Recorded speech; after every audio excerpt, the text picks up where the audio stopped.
El estallido social dividió la moneda en dos bandos. En una vereda estaban quienes sostenían que se trataba de una crisis profunda, que no se solucionaría rápidamente y que había que buscar diálogos con los sectores moderados de la oposición, ya que los más radicales comenzaban a entusiasmarse con la caída del gobierno. En este grupo se alinearon los asesores más jóvenes como Benjamín Salas y Magdalena Díaz, pero también Blumel, Gonzalo Blumel, y el titular de justicia Hernán Larraín, entre otros. Al frente estaban quienes demandaban mano dura. Era un grupo muy influyente que incluía a Andrés Chadwick y su subsecretario Rodrigo Villa, al canciller Teodoro Rivera, la ministra de Educación Marcela Cubillos y el jefe de asesores del segundo piso Cristian Larroulet. Comillas, debemos resistir, 2 semanas y se encausa todo, señalaba Larroulet a Piñera cada vez que se topaba con él. El mandatario era bombardeado por distintas opiniones. Varios de sus colaboradores más cercanos confesaban que Piñera no tenía un diagnóstico de la crisis y que, por lo mismo, su capacidad de decisión estaba debilitada. La división en el gobierno se replicaba en el oficialismo. En las semanas que sucedieron al inicio del estallido se improvisaron varias reuniones entre los miembros del gabinete y los parlamentarios de Chile Vamos, casi siempre en el Salón Mambaras de la Moneda. En una de ellas se registró un áspero intercambio entre el senador Manuel José Osandón, de RN, y la ministra Cubillos, que reflejó el parteaguas en la derecha. Comillas. Esto no se maneja así. Hay que tomar medidas de fondo para neutralizar las protestas, señaló Osandón, alzando la voz al tiempo que apuntaba a los ministros a quienes acusaba de no tener calle y faltarles conexión social. El ambiente se cortaba con cuchillo. A ti lo que te falta es lealtad, replicó Cubillos, desatando aplausos entre los representantes de la UDI. En la primera administración de Piñera había nacido la denominación de halcones y palomas para clasificar a sus autoridades. La diferencia entre ambos grupos era, a fin de cuentas, ideológica, aunque también tenía un fuerte componente generacional. Los halcones se alineaban con las ideas tradicionales del sector: mano dura en el orden público, ortodoxia liberal económica y conservadurismo valórico. En este grupo estaban algunos de los principales líderes de RN y mayoritariamente los de la UDI. Las palomas, por su lado, promovían introducir eficiencia en el aparato estatal, pero con mayor énfasis social. También buscaban dotar al sector de valores más liberales. En ese bando destacaban los dirigentes de Evópoli, un partido que había nacido al calor del primer gobierno de Piñera y que apostaba por transformarse en una nueva derecha con una agenda liberal. Los halcones y las palomas renacieron con el estallido y la desesperada búsqueda de soluciones a la crisis. En la moneda sus enfrentamientos emponzoñaban el ambiente, pero esta vez había algo distinto. Piñera, que siempre parecía disfrutar administrando tales desencuentros, estaba irascible y con poca paciencia. Se mantenía al margen de las discusiones. Y este es un extracto de Un alza de 30 pesos, el cuarto capítulo del libro del cual vamos a hablar hoy. El libro que están viendo en pantalla, Piñera en jaque, bitácora íntima de un gobierno bajo presión, libro editado en la colección Un día en la vida de Editorial Cataloni, con quien tenemos el gusto de conversar con una de las autoras, la periodista Paula Catena. Paula, muchísimas gracias por su tiempo para con los traficantes de cultura. Hola, no, gracias a ti por invitarme. Decir también, y de entrada también, bueno, Paula Catena es autora junto con la también periodista Gloria Faúndez, que forman parte de este libro recién estrenadísimo, muy entretenido, absolutamente muy entretenido. No sé para las fuentes a las cuales acudieron y que vivieron los hechos en carne propia, no sé si tan entretenido, pero un libro absolutamente entretenido para mí, lector, consumidor de política. Y, y no a la idea del libro, cómo nace esta investigación y qué tanto de esta investigación está en la serie de reportajes que publicaron junto con Gloria en La Tercera. Bueno, la investigación parte a raíz de esos reportajes, ¿cierto? De esos 5 reportajes que publicamos en La Tercera y que de alguna forma lo quisimos hacer al término de esa segunda administración de Sebastián Piñera porque considerábamos que había sido un gobierno que le tocó enfrentar 2 crisis muy profundas y en un lapso de tiempo muy corto donde se vio a un expresidente Sebastián Piñera que lo administró de una forma muy distinta, ¿cierto? Durante el estallido estaba muy errático, como tú mencionas ahí en el pasaje del libro que hiciste alusión, y también versus la pandemia que se le vio más cómodo con la más allá de lo delicada que era la situación debido a que estaba en riesgo la vida de personas por motivos de salud, por motivos del virus. Él se sentía más cómodo ya que era más parecido a sus habilidades empresariales de anticiparse, proyectar, se sentía mucho más cómodo en eso. Entonces, a raíz de este contraste de un presidente en un periodo tan corto de tiempo, además de que pasaron muchas cosas que nosotras consideramos que no vimos en el reporteo del día a día, decidimos embarcarnos en estos 5 capítulos, ¿cierto? Y esos 5 capítulos son la base del libro que ahora está en tus manos, ¿cierto? Y que, claro, es como el corazón con lo que partimos y después profundizamos y agregamos también nuevos capítulos. Pero a raíz de eso parte y sobre todo porque con Gloria considerábamos que además las dos teníamos mucha información residual en el sentido de que nos tocó cubrir desde distintos ámbitos toda la segunda administración de Sebastián Piñera, desde la campaña. Entonces vimos el antes, el durante y ya después de la moneda del expresidente Sebastián Piñera, entonces teníamos mucha información y teníamos la posibilidad de acceder a las fuentes. Entonces, de alguna forma se conjugó todo para que pudiéramos reportear esto, profundizar. Además, consideramos que era relevante porque son hechos de la historia reciente, uno se olvida, pero esto pasó hace muy poco tiempo. Ujú. Y hablar de una investigación, ¿cómo fue o la investigación para poder armar este libro? Porque uno ve, bueno, también muy documentado, muy, ¿cómo dice? Como muy de bitácora, muy en orden de los hechos. ¿Qué tan difícil fue armar esta investigación respecto de lo acontecido, como dices, fue con lo acontecido de esta segunda administración de Sebastián Piñera, que pienso incluso que fue acontecido hasta el momento de su muerte? Bueno, justamente fue complejo y fue un desafío profesional para los dos debido a que ninguna había escrito un libro antes. Entonces, de alguna forma fue experimentar otra cosa relativa al periodismo y tratar de profundizar en eso. Y claro, ahí nos encontramos con distintas dificultades. Una de cómo se organiza el tema, de cómo coordinar el tema con las fuentes, el tema de la metodología, ya que ninguna tenía una metodología clara porque ninguna había escrito un libro. Entonces igual fue harto de ensayo y error respecto de cómo plantearnos y cómo finalmente terminar escribiendo, pero la verdad es que fluyó todo muy bien porque hay mucha sintonía entre nosotras y teníamos una mirada más o menos común de lo que queríamos contar, de cuáles eran los hechos importantes, entonces tampoco hubo dificultades en ese tipo. Lo que sí es desafío profesional, claro, de abordar y profundizar en dos episodios, porque si bien el libro abarca mucho más que la pantalla del estallido social, esos son como el eje de lo que toca todo el libro, ¿sí? Como las crisis que marcan y por lo mismo el acceder a fuentes que quieran contar momentos tan íntimos y tan delicados como era la toma de decisiones del presidente en ese momento, claro que significó un desafío de convencerlos y de que estuvieran dispuestos a hablar. Eso sí hay que decir que también había algunos que sí querían hacerlo más genuinamente en el sentido de que también era una catarsis como para ellos el transmitir lo que había pasado, ya que habían sido momentos muy duros. Entonces nos encontramos con esos dos tipos de fuentes. Y bueno, se nos agregó una dificultad adicional, dos diría yo, que tiene que ver con que nos pilló ya cuando llevábamos harto tiempo escribiendo el libro la muerte del expresidente Sebastián Piñera en febrero de 2024 y luego que un poco antes, de hecho, había estallado el caso de Luis Hermosilla, entonces tuvimos que hacernos cargo de esos dos episodios, de dos hechos tan relevantes y volver a revisitar algunas de las fuentes.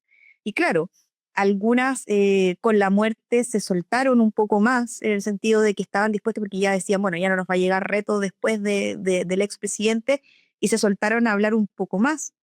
Otros nos pasó algo curioso, que empezaron a tener una imagen un poco más benevolente del expresidente, entonces eso nos obligó a contrastar aún con más fuentes respecto de lo que habían dicho en un inicio, lo que decían después, y esas son dificultades con las que nos fuimos encontrando, pero que fuimos subsanando y se fueron subsanando principalmente porque hablamos con mayor cantidad de fuentes. O sea, si hablábamos con 3, después hablábamos con 6 y así para lograr reconstruir bien los hechos y tener una visión bien completa de cómo pasó cada episodio. Vámonos del principio, al comienzo del gobierno, al comienzo del segundo gobierno. Tú lo mencionas, hoy en el libro también. eh, Piñera no es de tomar decisiones si no es que hay números que lo respalden. Y sin embargo, esos números hacen que acepte y que tome la bandera de esta segunda candidatura y de la cual gana, y gana con números que no había tenido la derecha en mucho tiempo. Y uno lo ve como haciendo también memoria, como un aire de que hoy día podemos hacer cosas buenas, como un aire muy de ganador, muy triunfalista respecto de, según la derecha, el giro que dio el país. Sí, de todas formas, o sea, ellos llegaban con una sensación de triunfalismo, ¿cierto? De que estaba de alguna forma el agua vertida hacia el sector político de la derecha y por lo tanto podían moverse con cierta soltura.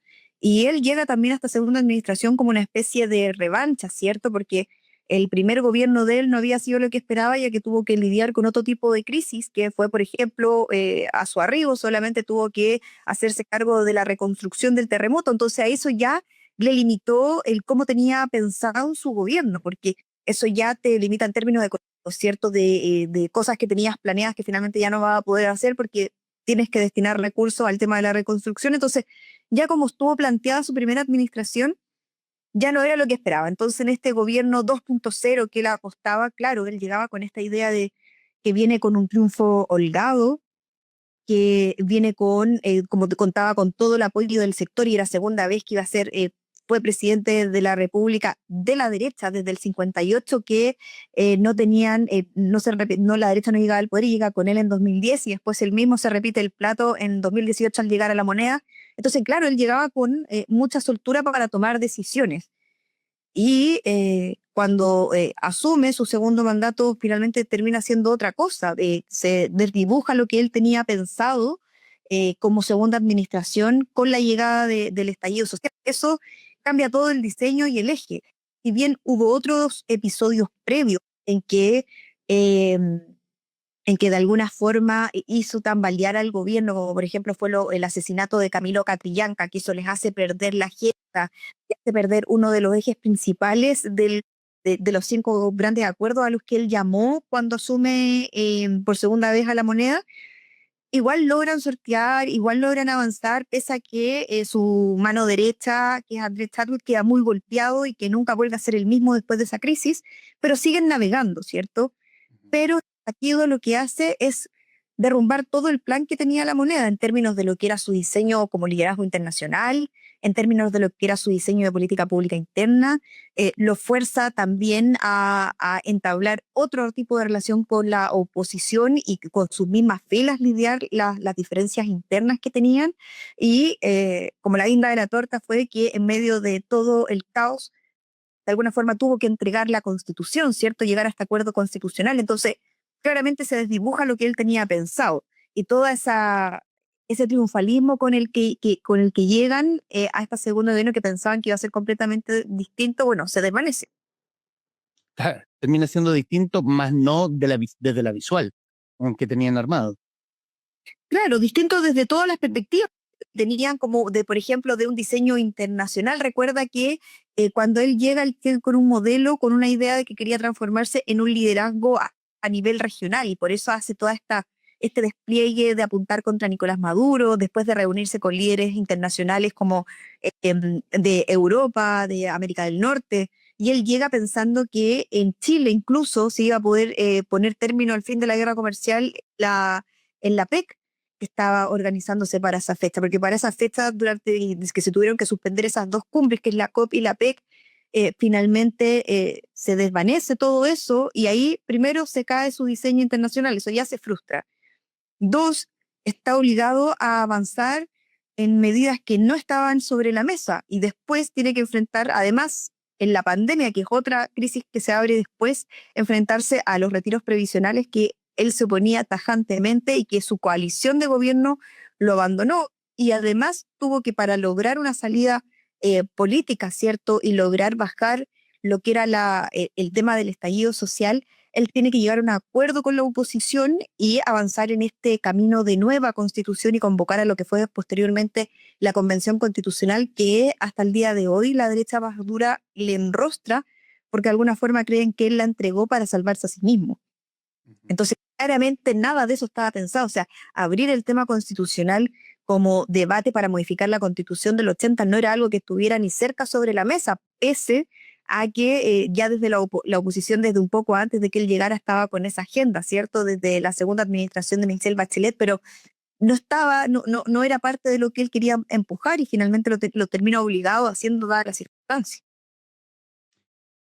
Hablando del factor internacional, bueno, volviendo también al tema, al punto de que llegaba Sebastián Piñera con esta gestión más empresarial respecto a su pasado, hablar del factor Cúcuta, porque uno tenía, no sé, uno lo imagina, uno lo mira desde afuera, es como que uno lo ve que el presidente, no sé si hizo el ridículo, pero fue un papelón, porque fue un papelón respecto de que juntarse en Cúcuta para ver de alguna forma poder tener la presión de los líderes regionales, del pueblo venezolano, porque Cúcuta está como en la frontera con Venezuela, de ver la caída de Maduro, y no ocurre eso. Sin embargo, se lleva en la mochila el hecho de que gracias a Piñera entraron venezolanos. Y entraron venezolanos, vaya a saber de qué forma Chile. Pero eso es algo que le endosan hasta el día de hoy en la oposición al mismo, que él finalmente lo que hace fue abrir las puertas a la inmigración ilegal, ¿cierto? A Sebastián Piñera le costó mucho reconocer y de hecho públicamente cuando le preguntaban trataba de evitarlo, pero en su fuero interno y en lo que transmitía a los asesores le costó mucho reconocer que ese viaje había sido un fracaso en términos de lo que se había pensado. A él cuando le llega esta idea de ir a Cúcuta es una idea que nace, ¿cierto?, del presidente de Colombia de la época, de Iván Duque, que es su jefa de gabinete, la que se contacta con el asesor de asuntos internacionales del presidente Piñera, Benjamín Salas, y ahí hacen el nexo y Salas le dice a Piñera, esta opción. Duque piensa que hay una posibilidad que al menos simbólicamente Nicolás Maduro pierda poder o que incluso caiga, dado que los militares permitirían en Cúcuta la entrega de ayuda, ¿cierto?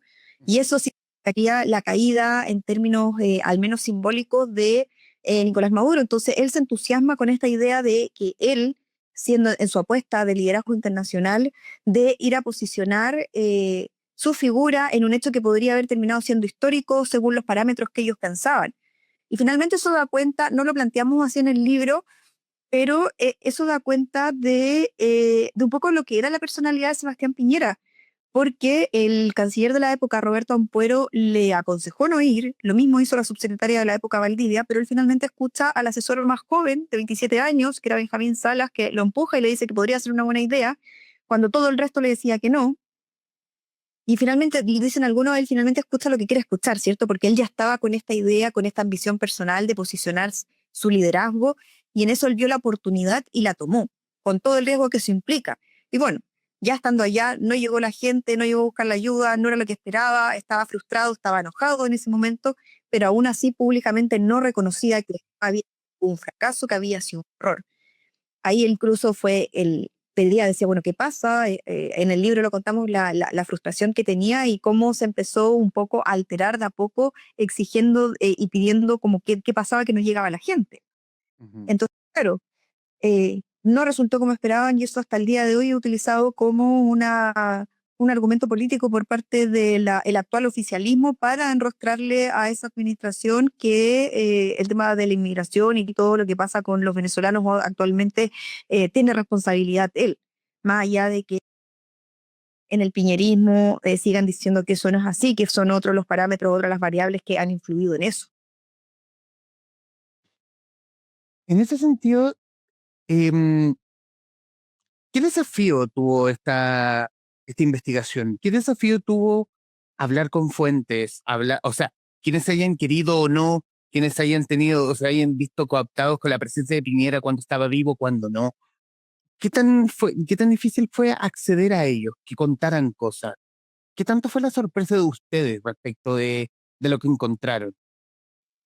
Bueno, hay episodios en los que profundizamos que claramente no sabíamos cómo había ocurrido, ¿cierto? No sabíamos, por ejemplo, que En ese mismo viaje a Cúcuta, la hija mayor del expresidente Sebastián Piñera, Magdalena Piñera, le advertía en el lugar, por favor, papá, cálmate, porque estamos en una zona que no tenemos certeza de seguridad, o sea, no estás en tu país, no puedes empezar tú a dar órdenes.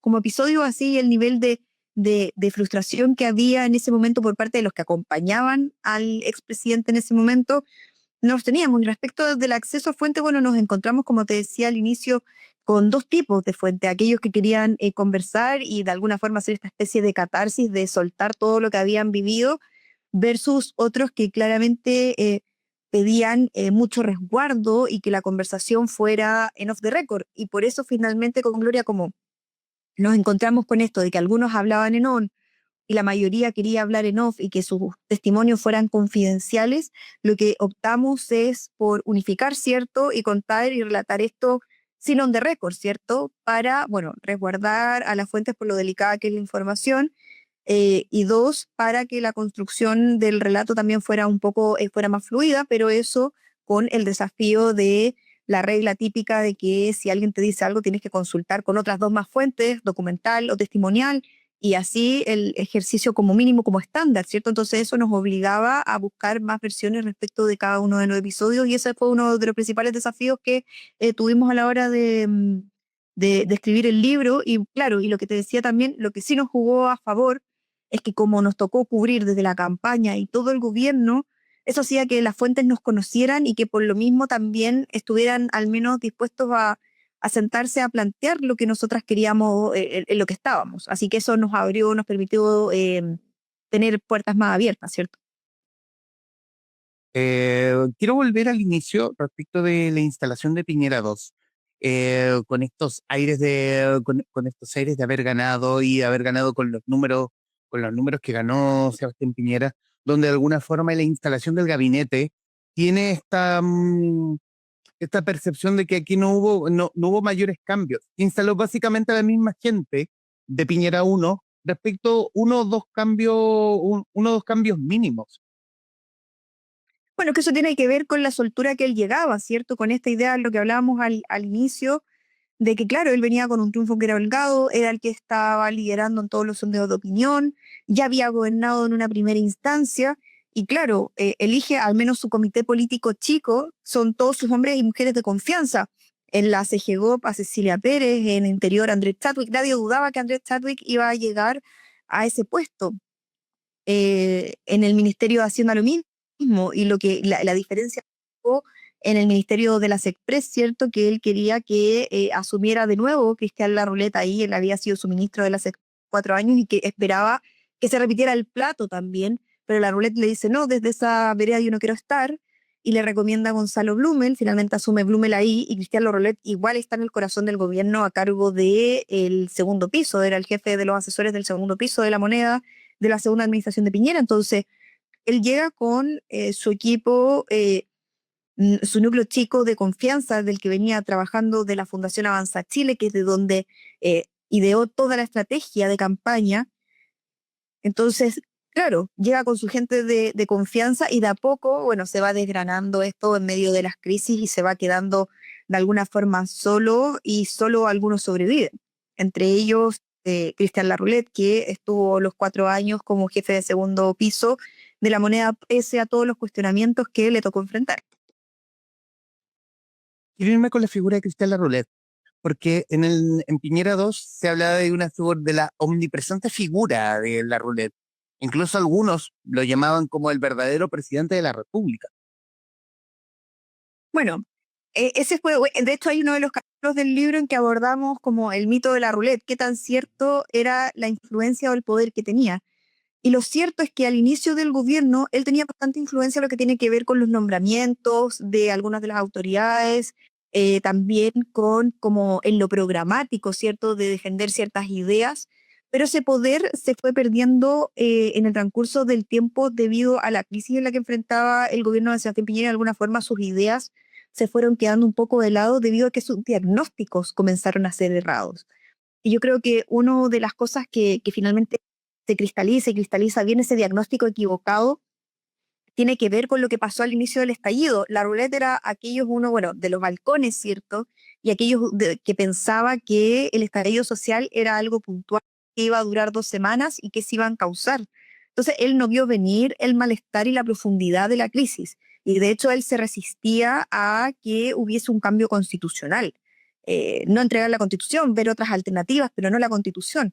Entonces, sus diagnósticos fueron quedados en el pasado, ¿cierto? Y esa falta de diagnóstico concreto y más certero hizo que otros empezaran a ganar espacio, entre ellos Gonzalo Blumel, Magdalena Díaz, Benjamín Salas, que creían y defendían que esta crisis, lo que fue el estallido social, fue mucho más profundo y que era un malestar ciudadano, que no era solo violencia, la violencia que se veía en las calles. Y finalmente eso de alguna forma se ratifica con la gran marcha del 25 de octubre, ¿cierto? La marcha del más de 1 millón de personas, en donde hubo pocos incidentes de violencia. La mayoría de las personas fueron a manifestarse de manera pacífica en las calles, dando cuenta y pidiendo demandas muy sentidas, y que dieron cuenta finalmente y cristalizaron que esto era algo también, un malestar social, y que no era solo violencia como esgrimían algunos. Entonces, claro, esos diagnósticos se fueron, de la ruleta, fueron quedando un poco, envejecieron mal, ¿cierto? A medida que avanzaba la crisis. Y también otro de los episodios que contamos en el libro y que grafican bien también esa pérdida de poder tiene que ver con lo que pasó en el último año de gobierno de Sebastián Piñera, que tiene que ver cuando él anuncia ponerle urgencia al proyecto de matrimonio igualitario. Un proyecto que la Roulette había dicho y habían conversado en un comité político, que no se podía avanzar porque eso iba a dividir a la coalición, iba a dividir a Chile Vamos, además que estaban en un periodo de campaña donde el preferido hasta ese momento en las encuestas era Joaquín Lavín, y que eso iba finalmente a ponerlo en una situación muy incómoda, ya que él estaba abiertamente en contra de esa medida. Y finalmente lo que hace Sebastián Piñera es conversarlo con un grupo muy chico de asesores. A la Roulette le había dicho que el tema no iba, y después él se entera en el discurso. Y eso también grafica que él también perdió influencia en lo programático también. Entonces, claro, él tenía al principio yo diría que tuvo mucho poder, y que ese se fue perdiendo, fue siendo disminuido a lo largo a medida que avanzaba el gobierno, debido a las crisis que le tocó enfrentar. Y en ese punto también, volviendo quizás a la presencia del estallido social, ¿qué tanto de esos números con los cuales actúa el presidente no se llevaron a cabo respecto del 18 de octubre de 2019, donde en el fondo quizás cómo o de qué forma le informaron que al presidente lo ven comiendo en un restaurante en Vitacura, mientras en el centro de Santiago era un hervidero?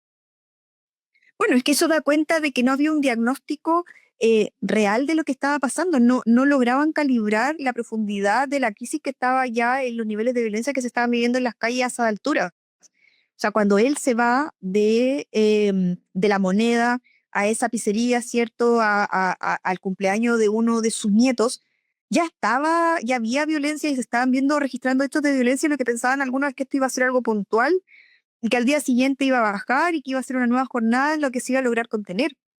Y por lo mismo, Chadwick se va a su casa, Sebastián Piñera se va a su casa, y el que queda en La Moneda, bueno, además que estaba Blumel, pero el que queda a cargo de monitorear lo que estaba pasando en ese momento es el subsecretario del Interior de la época, que era Rodrigo Ubí, y aquí él tiene una reunión con los altos mandos de Carabineros, y ahí, bueno, da cuenta de la profundidad de que no tenían información ni nada. Es que cuando el mismo 18 Ubilla pregunta, cuando se está quemando la torre de Enel, bueno, ¿y dónde está el respaldo eléctrico de esto? ¿Dónde está el respaldo en caso de que se corte la luz y esto caiga? Bueno, y la respuesta era, bueno, no sabemos. Y así se abrió un sinnúmero de interrogantes a preguntas que no tenían respuesta, y que empezaron a recabar y que se demoraron mucho en lograr responder y despejar. Y eso claramente dificultaba la toma de decisiones, y por lo mismo, bueno, Piñera, cuando vuelve a La Moneda, no tiene tanto margen para profundizar en lo que estaba pasando, y por lo mismo también la primera medida es lograr tratar de contener la violencia, y eso fue a través de decretar el estado de excepción, ¿cierto? Para sacar a los militares a las calles, lo que había sido inédito desde el retorno de la democracia, usar a los militares para fines del resguardo de orden público. Entonces, ese era más o menos el escenario que se vivía. No estaba, y esto de que se haya ido el Chadwick tiene que ver con que no lograban calibrar o no habían calibrado bien a esas alturas la profundidad de lo que estaba pasando. Y eso se vio también en los días siguientes, eh, con declaraciones que fueron consideradas después erradas, ¿cierto? Y que lo único que hicieron fue profundizar el malestar ciudadano. Por eso, por ejemplo, me refiero a cuando Piñera dice estamos en guerra contra un enemigo poderoso, ¿cierto? Que él lo plantea en alusión a hipótesis que internas que le habían llegado, que tiene que ver con la tesis que él había transmitido el ministro de Defensa de la época, Alberto Espina, que a él le había llegado la información de inteligencia de que podría haber injerencia extranjera. Y eso finalmente Piñera lo verbaliza a través de esta declaración que lo único que hace y hizo en ese momento fue profundizar el malestar y generar mayores críticas por parte de la oposición de la época. Lo que hace también que se profundice la grieta entre los halcones y las palomas dentro del mismo gobierno. Claro, y eso fue lo que, una de las cosas de las dificultades también que le tocó lidiar al expresidente Sebastián Piñera, porque él tuvo que lidiar desde el inicio de la crisis con estas dos visiones o dos almas que tienen que ver con aquellos estos que tenían una visión más dialogante, ¿cierto? Y que decían que la profundidad de la crisis era mayor y que por lo tanto había que sí o sí abrir un canal de diálogo con la oposición, versus aquellos que decían que esto era algo que iba a durar poco tiempo, que había que tener mano dura y no meter a la oposición a conversar al tiro porque tenían que resolverlo como gobierno. Ujú. Y en ese lapso se encontró Piñera no solo al inicio, sino también en la jornada del 12 de noviembre, que fue la segunda jornada más violenta, ¿cierto?, desde el estallido social, que es cuando él estaba en su casa y vuelve a La Moneda a ver si es que saca o no a los militares por segunda vez. Y ahí estaba en una encrucijada entre sacar a los militares y responder a la demanda de mano dura que le pedía un sector de su coalición, o no sacarlos y permitir viabilizar o darle viabilidad al acuerdo constitucional, porque él estaba advertido. Si es que sacaba a los militares por segunda vez, no había opción de llegar a un acuerdo constitucional con la oposición. Ujú. Entonces, estaba en una encrucijada no menor, versus por un lado presionado por aquellos que pedían mano dura, versus otros que decían que el camino era el acuerdo constitucional y para eso no era posible volver a sacar a los militares por segunda vez en un periodo tan corto de tiempo. Estamos conversando con la periodista Paula Catena, coautora de Piñera en Jaque, Bitácora íntima de un gobierno bajo presión, libro editado por Catalonia. Eh, ya después de pasado esta olita del 12 de noviembre, del acuerdo por la democracia, también tenemos quizás a un Piñera que de alguna u otra forma se ve algo más aliviado, a pesar de todo, a pesar del fuego amigo por parte de la derecha, se ve más aliviado respecto a que ya no tiene un país en llamas. Claro, se ve más aliviado en términos, claro, ¿no? Se detiene un poco el flanco de la violencia en las calles, porque también ahí se decreta un estado de excepción, pero con el objetivo no de controlar el orden público, sino con el objetivo de evitar que el virus siga avanzando, ¿cierto? Ujú. Pero eso ayuda inevitablemente a que cuando salen los militares nuevamente a la calle, por esos fines, baja la curva de los incidentes de violencia, entonces claramente eso significa un alivio para él. Pero en términos de lo que es su carácter y cómo maneja la crisis, también significó un alivio en el sentido de que para él era mucho más fácil porque podía administrar y podía proyectar. Él empieza a tomar decisiones como, junto a Jaime Maña, el exministro de Salud de la época, que integrar el sistema de salud público y privado, el gestionar las vacunas, él mismo llama para negociar las vacunas porque tiene que ver con su característica más bien empresarial. Hay que recordar que Piñera, su base o su esencia, era ser empresario, él viene de ese mundo. Entonces ese aspecto le quedaba muchísimo más cómodo y es muy parecido a lo que le tocó, lo que hizo durante su primera administración para el rescate de los 33 mineros, para eh, la reconstrucción, ¿cierto?, del terremoto. Entonces se sentía mucho más cómodo enfrentando una crisis de esa magnitud, de esa categoría, más allá de que también hubo dificultades durante el manejo de la pandemia. Las críticas por el manejo de las cifras y lo más delicado fue el tema de todas las críticas que se originaron por no soltar, ¿cierto?, la billetera fiscal para las ayudas sociales, que eso significó un quiebre importante nuevamente en su sector Y ahí es cuando lo abandonan y él, pese a que pide explícitamente no apoyen los retiros previsionales porque eso va a significar una grieta para la economía, lo desoyen y los dirigentes y los parlamentarios de su sector terminan apoyando esa iniciativa y eso finalmente eh, da cuenta de el poco poder o la poca influencia que ya tenía sobre los suyos y el desorden mismo que había en la derecha que lo deja solo finalmente, cuando él estaba pidiendo ayuda en momentos complejos. Alguna vez conversando sobre este mismo hecho, un periodista me dijo que desde Palacio se hablaba de San COVID, porque llega el COVID y de alguna forma ahí el pulso del estallido baja a cero. En pandemia nos decían a nosotras, que así lo pusimos en el libro. Eh, pero tiene la misma lógica de que, claro, la pandemia de alguna forma, pese a lo terrible que significó y la muerte que trajo para muchísimas personas, eh, de alguna forma logró volver a revitalizar a Piñera en términos de su liderazgo, ¿cierto? Y pudo contener los hechos ayudó o contribuyó a que disminuyeran los hechos de violencia, la curva que se estaba viviendo hasta ese momento, como por lo que te decía anteriormente, porque al utilizar a los militares para el resguardo eh, respecto de que se quedaran en sus casas las personas y los militares en las calles para resguardar que esas medidas se cumplieran con el objetivo de que no avanzara el virus, ¿cierto? Y evitar un mayor índice de contagio, eso obligó a que también, o ayudó a que bajara esta curva de los incidentes de violencia que hasta esas fechas se seguían registrando, pese al acuerdo constitucional y en menor medida en Plaza Italia. ¿Cómo queda hoy la imagen de Piñera? Está muy bien retratado en el libro. Es un libro más bien humano respecto de una figura más bien que mirando números tomaba decisiones, pero a la vez estaba ese otro lado, el lado de los piñericosas, donde tenía como se le veía un poquito más atarantado, por decirlo de alguna otra forma, escuchaba lo que quería, pero a la vez era muy efectivo respecto en su toma de decisiones. Es una dualidad estas dos imágenes que hoy confluyen del expresidente Piñera.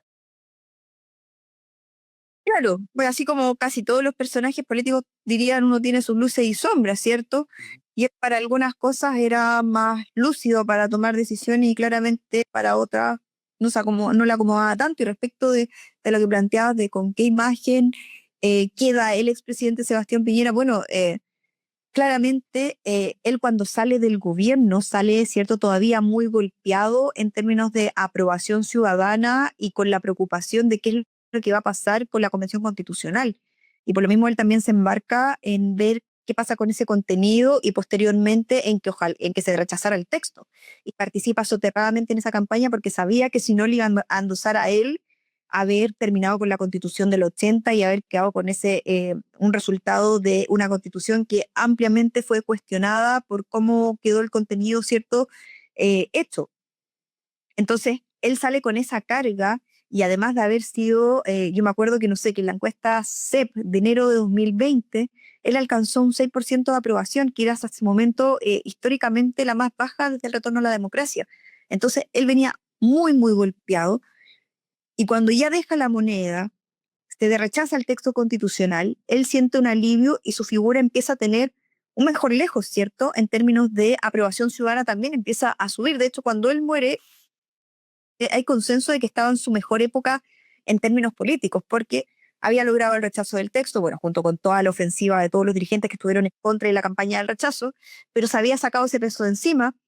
Dos, estaba empezando a ser valorado su gestión en la pandemia, todo lo que fue el trabajo público y privado para enfrentar los casos, ¿cierto? El tema de la vacunación estaba empezando ya a ser valorado a nivel incluso internacional. Y tres, su figura empezó a ascender en términos de aprobación ciudadana y se sentía y empezaba también a opinar públicamente respecto de medidas que estaba tomando en ese momento el presidente Gabriel Boric. Estaba volviendo a tener opinión pública, en la esfera pública, ¿cierto? Entonces, claro, empezó a decir, yo le dice, bueno, y su figura como está, tenía un mejor lejos, sin duda. estaba mejor evaluada respecto de lo que salió y él estaba también empezando a disfrutar un poco ese mejor lejos, porque salió muy, muy golpeado. La figura de Gabriel Boric en el libro es bien omnipresente, como que está y no está. No es como que lo lea, pero, pero está ahí, siempre dando vueltas. Sí, resulta que él, es una cosa que Gloria se percató sobre todo y que ella lo ha comentado en algunas de las entrevistas que hemos dado, que tiene que ver con, nos dimos cuenta que durante la segunda elección, el actual presidente Boric estuvo en hitos, ¿cierto? Por ejemplo, él fue uno de los únicos personeros que se sumó a la mesa por la infancia de uno de los acuerdos nacionales que convocó el entonces presidente Sebastián Piñera. Él dio una señal distinta al resto de los personeros políticos de la izquierda. Quiso contribuir. Luego, después, en su momento, cuando estaban los días más álgidos del estallido social, él se comunica con Gonzalo Blumel y le advierte, esto que está pasando en las calles es más profundo, no me acuerdo textual la frase, pero estoy parafraseando, le dice que es más profundo de lo que había visto antes. Eh, Luego forma parte y él firma, pese a la resistencia de su partido de la época Convergencia Social, firma solo, a nombre solo, el acuerdo constitucional, ¿cierto? Entonces, claro, él estuvo en distintos hitos y luego, ya con la muerte del expresidente Sebastián Piñera, también él hizo gestos que ayudaron también a que Piñera tuviera un mejor lejos. Por ejemplo, el día de su funeral o el día de cuando se enteran de su muerte y las declaraciones durante estos días, el presidente Gabriel Boric en uno de sus discursos dice, bueno, a veces fuimos más allá con las críticas o con los juicios contra el expresidente Sebastián Piñera, lo que de alguna forma también hizo una autocrítica respecto de cómo se comportó la oposición de la época con Piñera en momentos de crisis. Ujú. Entonces, su figura marca distintos hitos y diría que como lo más relevante que dijo, bueno, fueron sus declaraciones cuando fallece el expresidente Sebastián Piñera y hace ese reconocimiento de que fueron más duros de que quizás de lo que debían. Y bajo ese punto también, poniendo ese abandono por parte de la derecha de Piñera durante el estallido y durante la pandemia del COVID respecto de la decisión de los retiros de fondos previsionales versus su muerte. Aquí queda como en el aire como esa frase del no hay muerto malo, porque quienes lo abandonaron hoy lo estaban celebrando como un tótem, como un tótem viviente de la derecha. Claro, es que hay dos tipos de derecha, ¿cierto? Aquella derecha que nunca le perdonó haber habilitado ese acuerdo constitucional porque puso en riesgo, más allá de que después se haya rechazado el proyecto constitucional de la convención y que siguen creyendo que cometió un error y que su gobierno no fue un buen gobierno, es el diagnóstico que hay, versus aquellos que tienen esta mirada más benevolente y que destacan, y que tiene que ver con el núcleo duro del piñerismo y que destacan su figura y lo que hizo, cierto, en la pandemia, que algunos defienden es su principal legado, junto con haber buscado una salida institucional para la crisis del estallido social. Entonces, su figura genera como estos dos sentimientos, ¿cierto? Y por eso, si bien algunos lo veían como quizá una eventual nueva carta presidencial, otros les gustaba mantener distancia, decir, no, no nos convence, es figura que ya hubo un estallido social en su segunda administración y hay que buscar liderazgos nuevos, pero lo que sí hay una especie de consenso es que el tipo de liderazgo de él dejó un vacío en términos de la derecha tradicional, la derecha de Chile Vamos, porque Piñera, quieran o no, reunía dos características. Uno, que tenía el poder económico, ¿cierto? Eh, Cuantioso en términos de lo que hacía poder contribuir a campañas, a estudios, y eso hacía que aglutinar al sector. Y dos, que tenía un liderazgo claro respecto de su metodología de tomar decisiones. Era alguien que sí era escuchado en el sector. Entonces, esas dos características hacen hasta el día de hoy que algunos especie de vacío de poder en esa derecha tradicional. Claro, que el piñerismo sin Piñera hoy no existe, son solamente gente. Claro, exacto. Y bueno, la apuesta que se pensaba que podía ser la continuidad de Piñera a Andrés Chadwick, pero después de lo que el caso Hermosillo, la investigación que está en curso, eso quedó en nada, eso se diluyó rápidamente, y por lo mismo algunos hablan de que el piñerismo de alguna forma quedó huérfano. Ujú. Paula, ¿Qué sensación les deja a ti o a ti, a Gloria, la publicación de este libro? ¿Cómo le ha llegado a los lectores? ¿Cómo lo ha recibido la prensa? ¿Qué sensación les deja a ustedes? Bueno, en sensación personal, bueno, la satisfacción de, primero de haber terminado, perdón, de haber terminado, de haber publicado, ¿cierto? Un trabajo que hicimos durante 4 años, que tiene que ver con esta satisfacción más bien personal. Y respecto de el libro, hemos tenido la suerte de que ha tenido muy buena recepción en el sentido de que se ha vendido bien. Está ahora en el segundo lugar más de la librería según el balance. Así que la historia le ha ido bien. Y bueno, en términos de comentarios hemos recibido de todo. eh, Enojados, algunos más bueno, nadie contento, por así decirlo, pero sí un mensaje de que refleja bien lo que ocurrió durante esa administración. Y lo que sí que me ha llegado como más anecdótico en términos de comentario, por ejemplo, porque se viralizó mucho estos adelantos que hicimos con Gloria respecto de que durante el estallido Magdalena Díaz y Carla Rubilar llamaron a la moneda chamanes, dieron velas azules como para buscar alternativas, ¿cierto? Distintas alternativas para ver cómo solucionar la crisis. Varios exministros me han escrito, decían, bueno, nosotros cuestionábamos la Convención Constitucional por sus rituales y ceremonias y resulta que nosotros teníamos eso mismo dentro de la moneda, un poco con una mirada cuestionando de lo perdida que estaba la brújula del gobierno de buscar ese tipo de alternativas cuando la crisis era tan profunda, ¿cierto?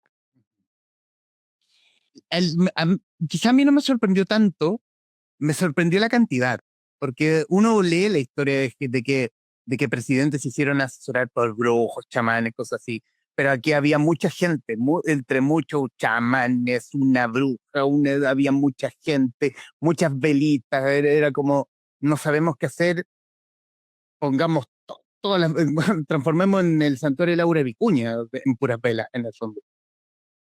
Sí, tiene que ver, es que puede ser un dato anecdótico, pero yo creo que más bien es de la profundidad de la crisis que había en ese momento en Palacio, porque en esa desesperación de que no nos está funcionando nada, bueno, busquemos una alternativa distinta.